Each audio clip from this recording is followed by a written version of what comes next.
ओम नमः शिवाय। दोस्तों स्वागत है आप सभी का आपके अपने चैनल खुशहाल ज़िंदगी में। दोस्तों श्रावण का महीना चल रहा है और 18 जुलाई को हम लोग रखने वाले हैं श्रावण महीना का पहला सोमवार व्रत। दोस्तों वैसे तो ये पूरा का पूरा श्रावण महीना ही महादेव को समर्पित है, उनके पूजा पाठ के लिए ये पूरा महीना उत्तम माना जाता है। लेकिन भक्तों को खास करके महादेव का इंतजार रहता है। श्रावण के श्रावण महीने के सोमवार का बड़ा ही इंतजार रहता है। ये वो दिन होता है जब महादेव के समस्त भक्त अपनी अपनी श्रद्धा अनुसार, अपनी अपनी बुद्धि अनुसार महादेव की पूजा अर्चना करते हैं। और महादेव की पूजा पाठ में आपको बहुत ज़्यादा कुछ ज्ञान अर्जित करने की भी आवश्यकता नहीं है। शिव महापुराण की कथा तो यहाँ तक कहती है कि आप अगर कंकर को भी शंकर मानकर उस पर भी जल अर्पित करते हैं तो वो भी महादेव स्वीकार करते हैं। इसलिए आपको जितना पता है, जो भी पता है, उसी हिसाब से महादेव की पूजा कीजिए। महादेव आपकी पूजा को अवश्य स्वीकार करेंगे। जो लोग श्रावण महीने का व्रत रखते हैं वो तो कल व्रत रखेंगे ही। इसके अलावा जो लोग 16 सोमवार का व्रत आरंभ करना चाहते थे उनके लिए भी कल का दिन बड़ा ही उत्तम है, वह कल से इस व्रत का आरंभ कर सकते हैं। इसके अलावा कई लोग पशुपति व्रत का आरंभ श्रावण महीने में करना चाहते हैं, वो भी इस सोमवार से इस व्रत का आरंभ कर सकते हैं। श्रावण महीने में आपको क्या करना चाहिए, क्या नहीं करना चाहिए, व्रत की क्या विधि होगी, घर पे पूजा करते हैं तो कैसे करना है, यह सब मैंने आपको पहले जानकारी दे दी है। आज मैं बात करूंगी कि जब आप श्रावण महीने में महादेव का व्रत रखेंगे, महादेव के मंदिर उनके दर्शन के लिए जाएंगे तो आपको किन बातों का ध्यान रखना है, किस प्रकार से महादेव का दर्शन करना है और अपनी कामनाएं किस प्रकार से महादेव के समक्ष रखनी है। ये सभी शास्त्रगत तरीके हैं। शिव महापुराण की कथा के अंतर्गत इनका वर्णन किया गया है और महादेव के मंदिर जाते वक्त आपको इन बातों का ध्यान अवश्य रखना चाहिए। आप सभी कल सावन का महीना है, सोमवार है, मंदिर अवश्य जाएंगे तो इन बातों का ध्यान आप अवश्य रखें। दोस्तों कहा जाता है कि वैसे तो महादेव को मात्र 1 लोटा जल से भी आप प्रसन्न कर सकते हैं, लेकिन अगर पूजा सामग्री की बात आए तो महादेव के पूजा सामग्री की एक अच्छी खासी लिस्ट तैयार हो जाती है, जिनमें से कई लोगों को कई सामग्रियां प्राप्त नहीं हो पाती है। तो ऐसे में कई लोग बताए गए उपायों को भी ठीक से कर नहीं पाते हैं। लेकिन आज के वीडियो में मैं आपको जो चीज़ें बताने वाली हूँ इसके लिए आपको किसी प्रकार की सामग्री की आवश्यकता नहीं पड़ेगी। आप इस उपाय को प्रातःकाल, दोपहर या फिर शाम के वक्त जब भी मंदिर जाते हैं कर सकते हैं। साथ ही महादेव के काफ़ी सारे भक्त ऐसे भी हैं जो व्रत तो रखते हैं लेकिन कार्य की व्यस्तता की वजह से मंदिर नहीं जा पाते सही समय पर, या फिर अभिषेक नहीं कर पाते, पूजा सामग्रियां ठीक से जुटा नहीं पाते। तो ऐसे में खास करके उन लोगों के लिए ये उपाय बहुत ही सटीक उपाय है। इस उपाय को करके आप महादेव की पूजा का पूरा फल प्राप्त कर सकते हैं। तो जो लोग व्रत रखते हैं और प्रातःकाल मंदिर जाते हैं वो भी इस उपाय को कर सकते हैं, और जो लोग शाम के वक्त दर्शन करने जाते हैं वो भी इस उपाय को कर सकते हैं। मंदिर जाते वक्त निरंतर महादेव का चिंतन करें, ये मैं हर वीडियो में आपको बताती हूँ।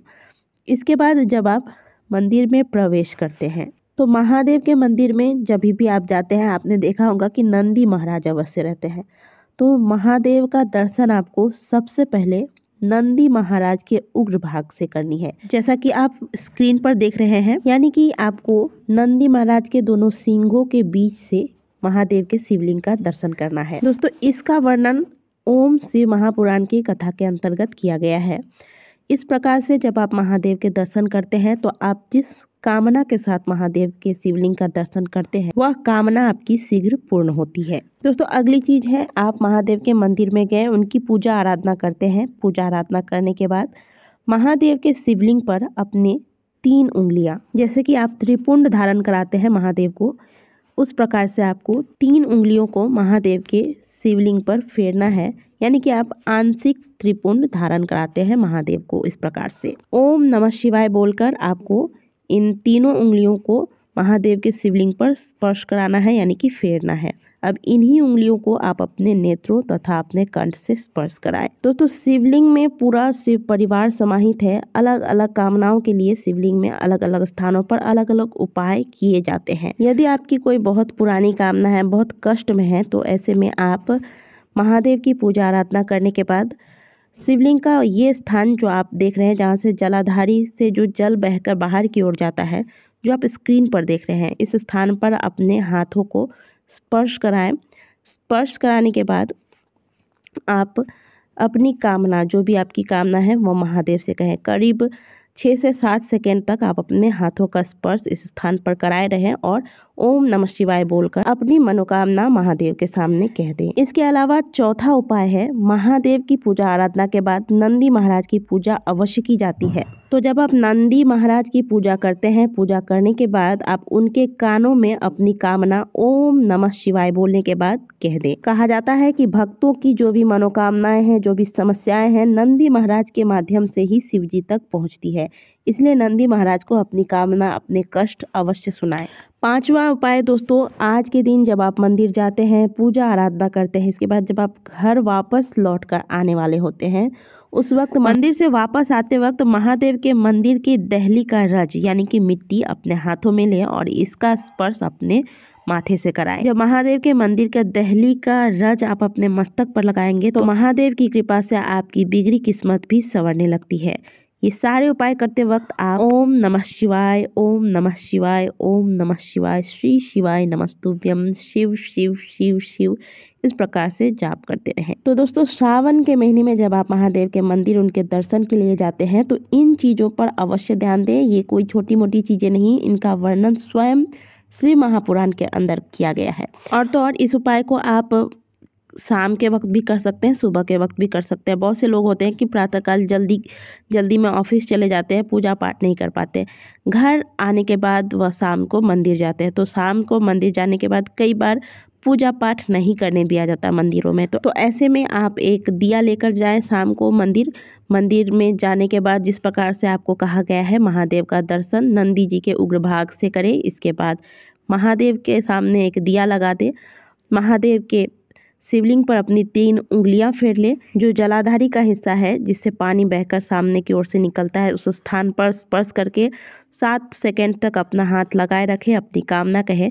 इसके बाद महादेव के सामने बैठकर आप कुछ मंत्र जाप इत्यादि कर लें। नंदी महाराज को प्रणाम करें, उनके कानों में अपनी कामना कहें। महादेव के मंदिर के चौखट का रज अपने मस्तक पर लगा ले। बस इतना सा भी कर लेंगे ना आप, तो आपको महादेव की कृपा अवश्य प्राप्त होगी।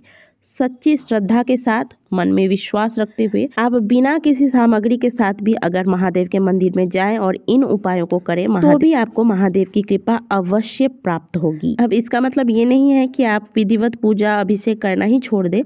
जिन लोगों को कोई चीज़ प्राप्त नहीं हो पाती है या समय के व्यस्तता में चाहकर भी नहीं कर पाते हैं, वो इन चीज़ों को अगर कर ले तो भी उन्हें महादेव की कृपा प्राप्त हो जाती है।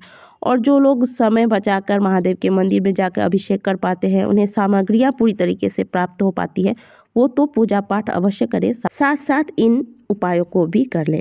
आशा करते हैं कि दी गई जानकारी अच्छी लगी होगी। वीडियो अच्छी लगी है तो वीडियो को लाइक करें, कमेंट बॉक्स में हर हर महादेव अवश्य लिखें। मिलते हैं आपसे अगले वीडियो में, तब तक के लिए ओम नमः शिवाय।